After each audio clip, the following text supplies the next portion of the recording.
Kowalski, and welcome to Cook and Die.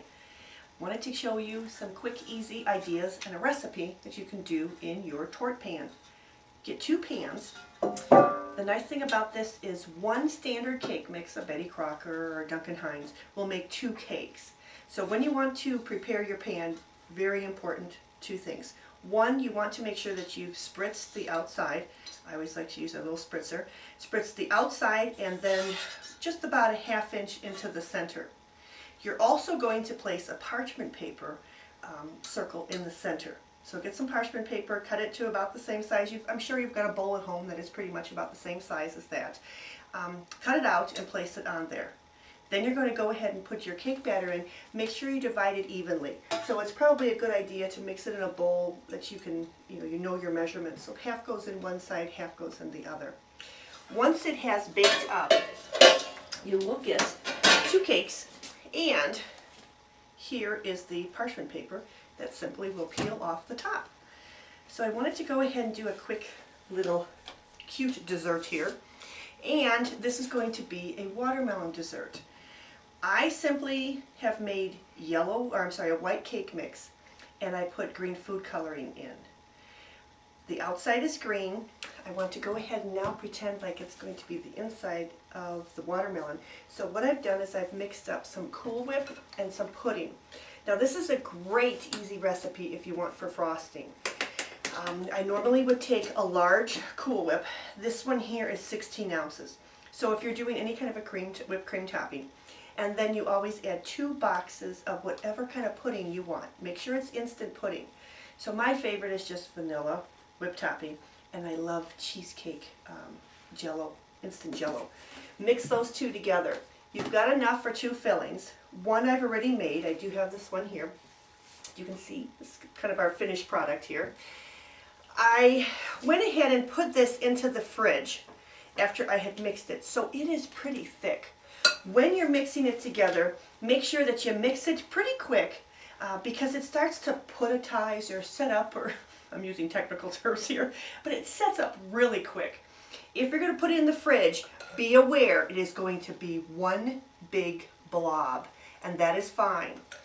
Now, how are you going to spread it? Well, that's pretty easy.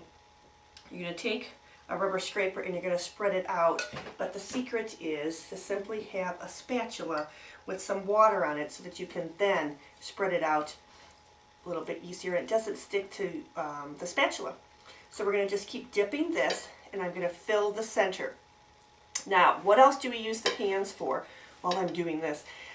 I'll tell you, I love to be able to fill the torte pans with, oh gosh, sometimes I'll just put a Jiffy cornbread in there, flip it out, and then I will, if I have some homemade chili in the freezer, that's great, but you could also just open up a can of chili no beans, which will work great. Put it in the center, put some cheddar cheese on top, zap it in the microwave. Oh gosh, it's wonderful. I'll make one pretty plain for the kids, and then I will make one for the adults. I'll put guacamole, I could put sour cream, I could put onions, chilies, whatever. Slice it up and you're ready to go. You could also do, goodness, I have done a spaghetti pie in the pan. I've made, usually it's about, gosh, I'm trying to think, 6 ounces of spaghetti. So I'll go ahead and cook that up. Then I add 2 eggs and a cup of mozzarella. Mix it all together and literally just take the noodles and put it right inside the pan. I do spray it. I cook it at 350 for about 18 to 20 minutes. You'll see the sides start to like come into the center a little bit. Then it's done. Pop it out. While this was baking, I'll go ahead and brown some sausage. Get my spaghetti sauce. Mix it all together. Put it on top. Cover it with some mozzarella cheese and put it back into the oven. Just for like 2 to 3 minutes. Oh my gosh, it's great. You could do breakfast in here. You could do a lot of different things. So I'm going to show you how to finish this dessert. And again, it definitely spreads a lot easier when you mix it immediately. But I am going to take my decorator out. This is a nice thing because you can't even tell if I'm not going to go all the way to the end or not. I'm going to go around the outside, and then I will add mini chocolate chips so that it looks like a piece of watermelon.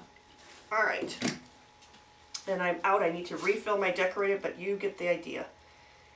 The big chocolate chips, they're just too big. It's not proportioned right. So make sure you get the mini ones. Okay, and that is quick and easy. Let me go ahead and slice a piece for you, and you'll be able to see exactly what I mean.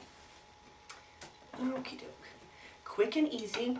I have done it where I have made the cake, and then with the pudding, I have put watermelon jello with a vanilla pudding.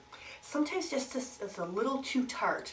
I kind of like it so that it's got a watermelon look, but not everybody likes the watermelon flavor. So this kind of gives you the cute idea for the holidays, 4th of July, even at Christmas. Wouldn't it be great? We're going to have a barbecue, we're going to pull it out, and we're going to have a nice little watermelon dessert. So, happy cooking!